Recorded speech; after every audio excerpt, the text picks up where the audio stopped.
Kepala Pusat Data dan Informasi Badan Penanggulangan Bencana Daerah DKI Jakarta, Muhammad Yohan. Pak Yohan, selamat pagi. Selamat pagi. Pagi, Pak Yohan. Jadi kewaspadaan banjir untuk wilayah pesisir maupun juga wilayah lain di Jakarta seperti apa ini, Pak Yohan? Baik, tentunya kita bekerja sepanjang tahun ya untuk antisipasi mitigasi untuk menghadapi musim penghujan ya. Ya.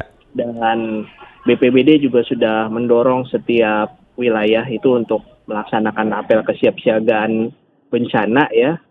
Tujuannya apa itu untuk mengecek persiapan kelengkapan sarana prasarana untuk menghadapi musim penghujan ya. Ya. Jadi di sana digelar adanya personil, bukan hanya personil yang siap tanggap, tapi juga tentunya alutsistanya ya kita adakan pengecekan gitu. Jadi kira-kira seperti itu yang Ya. sudah sepanjang tahun ini kami lakukan ya. Nah, ini kalau untuk wilayah di luar wilayah pesisir dulu ya, kesiapannya bagaimana, Pak Yohan? Seperti di sekitar bantaran Kali Ciliwung atau juga di wilayah memang rawan banjir begitu. Karena kan kemarin terakhir dari hujan yang terjadi itu kan 30 RT ya kebanjiran begitu. Betul ya, tentunya memang ada lokasi-lokasi tertentu yang memang jadi perhatian kami ya, dan itu juga kita berikan perhatian khusus kepada kelurahannya. Ya. Kita sudah memberikan, kita datang, kita sosialisasi, kemudian kita juga ada kalanya kita menitipkan perahu karet di lokasi tersebut ya, di kelurahan tersebut. Bukan hanya perahu karet, bahkan tenda pengungsian juga kami titipkan juga di sana. Tujuannya apa? Sehingga apabila terjadi genangan ya, ini pergerakannya bisa lebih cepat. Ya. Khususnya saat ini trennya di tahun 2025 ini cukup positif ya, karena warga sudah banyak yang tahu nomor layanan 112 ya, layanan bebas pulsa yang dikelola oleh Pemprov DKI Jakarta, yang mana ini dikelola di Command Center BPBD ya. Jadi tren yang terjadi adalah sudah lumayan banyak warga yang menghubungi 112 apabila membutuhkan evakuasi menggunakan perahu karet ya. Dan kabar gembiranya tentunya pasti kami punya keterbatasan ya dalam jumlah personil, jumlah perahu karet. Namun demikian ini dukungan dari semuanya, baik dari Satpol PP, dari Disbul Karmat, dari Disub juga. Kawan-kawan ini kan punya perahu karet juga ya. Jadi se-Jakarta itu sebetulnya siaga dan sebetulnya cenderung tidak kekurangan perahu karet ya pada saat dibutuhkan. Belum lagi dari pihak kepolisian, dari Brimob maupun dari marinir ya.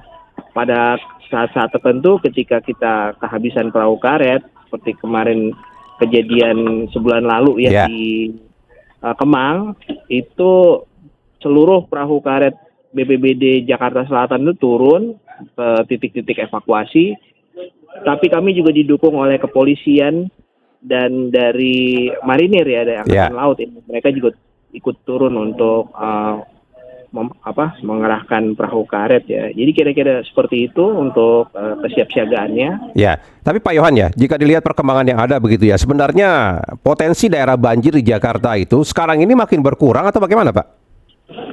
Sebetulnya bukan makin banyak, makin berkurang ya, tapi bagaimana kita lebih sigap dalam menghadapi yang namanya genangan. Ya. Mau bagaimana lagi ya, memang kota kita kan memang sudah dari awal ini terbentuknya memang kalau kita bicara bencana, kita harus bicara sejarah juga ya. Kan sejarahnya nih, struktur kota kita dibentuk oleh Batavia ya, Batavia yang didirikan oleh VOC.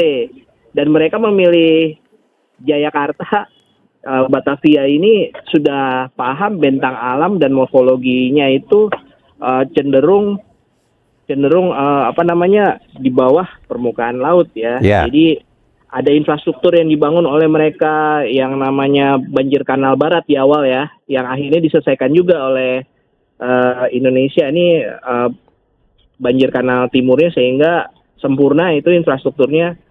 Tapi dengan bertambahnya penduduk dan degradasi lingkungan ya, tentunya banyak yang harusnya menjadi resapan air ini tertutup dengan beton ya, sehingga walaupun sudah direncanakan ratusan tahun, tapi ketika ada tekanan perkembangan pertumbuhan penduduk, nah ini yang harus disikapi dengan pembangunan fisik juga kan. Ya.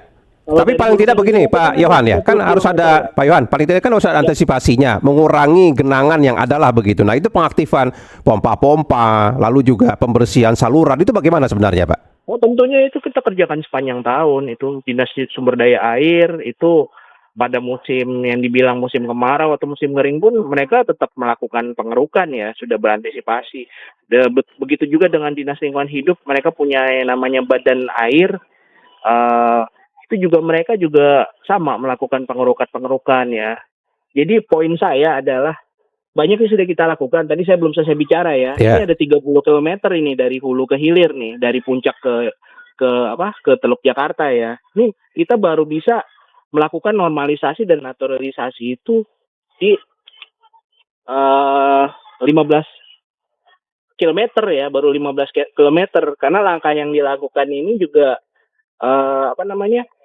Ini kan butuh anggaran yang cukup besar dan juga salah satu yang langkah yang dilakukan adalah pembebasan lahan atau memindahkan warga yang memang ada di pinggir kali ya. Jadi ini prosesnya tidak mudah gitu. Nah, Ya.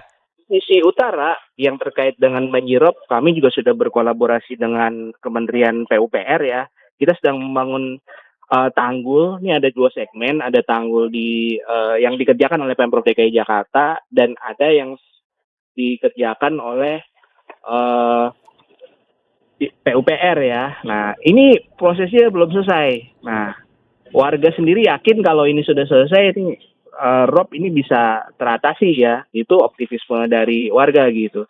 Tapi memang dalam satu proses ya belum bisa langsung selesai ya. Ini masih cukup panjang langkah-langkahnya gitu.